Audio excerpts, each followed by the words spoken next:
नमस्कार। तो चलिए जानते हैं देश की महंगाई, बेरोजगारी, पेंशन, सरकारी नौकरी, किसानों के लिए महिलाओं के हितों की तमाम 50 बड़ी खबरों को सिर्फ 10 मिनट में। अभी तक वीडियो को लाइक नहीं किया तो लाइक कर दें। नवरात्रि के दूसरे दिन आप सभी को दूसरे दिन की हार्दिक शुभकामनाएं। माँ दुर्गा आपके सभी काम पूर्ण करे। चलिए दोस्तों, आज की पहली न्यूज़ शुरू करते हैं। लोकसभा में नेता प्रतिपक्ष और कांग्रेस नेता राहुल गांधी ने जनसभा को संबोधित करते हुए कहा, संविधान कहता है कि समानता होनी चाहिए। 36 बिरादरियों को एक जैसा फायदा मिलना चाहिए। अगर आप चाहते हैं कि किसानों का कर्जा माफ़ न हो तो अरबपतियों का कर्जा माफ़ करना भी बंद कर दो। प्रधानमंत्री मोदी ने दी सभी देशवासियों की नवरात्रि की असीम शुभकामनाएं। शक्ति वंदना को समर्पित है ये पावन पर्व, हर किसी के लिए शुभ सिद्ध हो, यही कामना प्रधानमंत्री नरेंद्र मोदी देशवासियों के लिए करते हैं। पूर्व भाजपा नेता अशोक तंवर के कांग्रेस में शामिल होने पर पंजाब कांग्रेस के अध्यक्ष अरविंदर सिंह राजा वारिंग ने कहा, अच्छी बात है, कोई भी व्यक्ति यदि कांग्रेस में शामिल होता है तो हम उसका स्वागत करते हैं। कांग्रेस पार्टी की ओर से लोगों का झुकाव बढ़ रहा है। इससे साफ होता है कि कांग्रेस पार्टी की सरकार आने वाली है और हवा कांग्रेस की बह रही है। भाजपा नेता अनिल विज ने अशोक तंवर के कांग्रेस में शामिल होने पर कहा, राजनीति में कुछ प्रवासी पक्षी होते हैं, उनका अपना घर नहीं होता। वो कभी इस डाल पर कभी उस डाल पर फुदकते रहते हैं। ये उसी प्रवृत्ति के आदमी हैं। जमैका के प्रधानमंत्री डॉक्टर एंड्रयू होलनेस ने कहा, भारत एक समृद्ध और विविधपूर्णता देश है, साथ ही एक इनोवेटिव देश भी है, एक ऐसा देश जो तेज़ी से विकास कर रहा है। मेरी भारत की यह आधारिक यात्रा सफल रही है, जिसने भारत और जमैका के बीच गहरे संबंधों के लिए अवसर प्रदान किए हैं। कांग्रेस नेता जिग्नेश मेवाणी ने कहा, हरियाणा में कांग्रेस की 65 से ज़्यादा सीटें आएंगी। कांग्रेस की लहर है। आज अशोक तंवर की वापसी कांग्रेस में हो गई है, इससे दलित वोट भी एकजुट होगा। आने वाले दिनों में दलित राजनीति के लिए भी ये अच्छा संकेत है। राजस्थान के मुख्यमंत्री भजनलाल शर्मा ने एक जनसभा को संबोधित करते हुए कहा, आने वाले समय में हरियाणा के अंदर हैट्रिक लगने वाली है। हरियाणा के मुख्यमंत्री और लाडवा विधानसभा सीट से भाजपा के उम्मीदवार नायब सिंह सैनी ने कहा, हरियाणा की जनता ने तय कर लिया है कि 8 तारीख को भाजपा पूर्ण बहुमत से अपनी सरकार बना रही है, इसमें कोई दो राय नहीं है। दिल्ली सरकार के मंत्री और आप नेता सौरभ भारद्वाज ने कहा, अरविंद केजरीवाल ने जेल से बाहर आने के बाद घोषणा की थी कि जब तक वह जनता की अदालत में इस अग्नि परीक्षा को पास नहीं कर लेते तब तक वह मुख्यमंत्री पद पर नहीं बैठेंगे।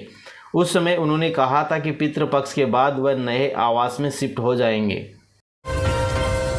अभिनेता गोविंदा के भाई कीर्ति कुमार ने गोविंदा के स्वास्थ्य के बारे में बताते हुए कहा, उनकी तबीयत पहले से काफ़ी ठीक है। उन्हें 1 या 2 दिन और आराम करने को बोला गया है, क्योंकि घाव गहरा है। उन्हें 1-2 दिन और रुकना पड़ेगा।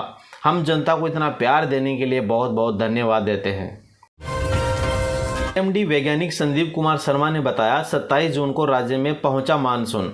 कल 2 अक्टूबर को पूरे राज्य से विदा हो गया है। शिमला, सिरमौर, कुल्लू, मंडी, बिलासपुर, कांगड़ा में मानसून सामान्य रहा है। हरियाणा के पूर्व मुख्यमंत्री और कांग्रेस नेता भूपेंद्र सिंह हुड्डा ने कहा, चुनाव प्रचार अच्छा चल रहा है। पूरे प्रदेश में कांग्रेस के पक्ष में लहर है। 36 बिरादरी ने तय कर लिया है कि हरियाणा में अगली सरकार कांग्रेस की बनेगी। दलित कांग्रेस के साथ हैं और रहेंगे। शारदीय नवरात्रि 2024 के पहले दिन वैष्णो देवी मंदिर में भक्तों की भीड़ उमड़ी। दिल्ली के कालिंदी कुंज पुलिस स्टेशन के अंतर्गत जैतपुर स्थित नीमा अस्पताल में जावेद अख्तर नामक डॉक्टर की गोली मारकर हत्या कर दी गई। अस्पताल के कर्मचारियों के अनुसार 2 लड़के घायल अवस्था में अस्पताल आए थे। ड्रेसिंग के बाद उन्होंने डॉक्टर से मिलने की मांग की और उनके केबिन में घुसते ही उन्हें गोली मार दी। दिल्ली सरकार के मंत्री और आप नेता कैलाश गहलोत ने कहा, मैं नंगली मेट्रो स्टेशन के पास हूं। यहां गड्ढों और क्षतिग्रस्त सड़कों की मरम्मत के लिए पीडब्ल्यूडी अधिकारियों को निर्देश दिए गए हैं। बड़ौद कोतवाली क्षेत्र के पास टायर फैक्ट्री में आग लगी और दमकल विभाग की टीमें मौके पर पहुंची। 7 फरवरी 1968 को हिमाचल प्रदेश के रोहतांग दर्रे पर भारतीय वायुसेना की विमान AN-12 के दुर्घटनाग्रस्त होने के 56 साल से अधिक समय बाद सिपाही मलखान सिंह के पार्थिव शरीर को रिकवर कर लिया गया और आज सुबह सहारनपुर में उनके पैतृक गांव लाया गया है। भारत के सबसे लंबे समय तक चलने वाले तलाशी अभियान में 4 और पीड़ितों के पार्थिव शरीर बरामद किए गए। विदेश मंत्री डॉक्टर एस जयशंकर ने ट्वीट किया, NSA जैक सुलीवन के साथ शानदार बैठक हुई। हमेशा की तरह द्विपक्षीय सहयोग और वैश्विक राजनीति पर अच्छी अंतर्दृष्टि पर उपयोग बातचीत हुई।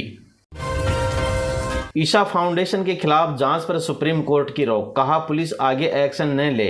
फाउंडेशन पर लड़कियों को बंधक बनाने का आरोप लगा है। फाउंडेशन के खिलाफ रिटायर्ड प्रोफेसर एस कामराज ने मद्रास हाई कोर्ट में याचिका लगाई थी। आरोप था कि आश्रम में उनकी बेटियां लता और गीता को बंधक बनाकर रखा गया है। राहुल गांधी बोले, बेरोजगारी के लिए जिम्मेदार मोदी। बोले, अग्निवीर मजदूर बन जाएंगे, उनका पैसा अडानी डिफेंस को जा रहा है। हरियाणा में चुनाव प्रचार के आखिरी दिन राहुल गांधी हरियाणा पहुंचे। यहाँ उन्होंने मेहदरगढ़ में जनसभा को संबोधित किया और जनसभा में राहुल ने कहा, हरियाणा में बेरोजगारी है और इसके जिम्मेदार नरेंद्र मोदी हैं। हरियाणा में कांग्रेस की रैली में युवक की मौत, दीपेंद्र हुड्डा भी थे शामिल। भाषण सुनने मंच के पास जाते वक्त अचानक करंट लगा। जिस समय युवक को करंट लगा उस समय युवक के पास काफ़ी लोग खड़े थे, लेकिन करंट सिर्फ इसी युवक को लगा। वह उसी समय बेहोशी की हालत में जमीन पर गिर पड़ा।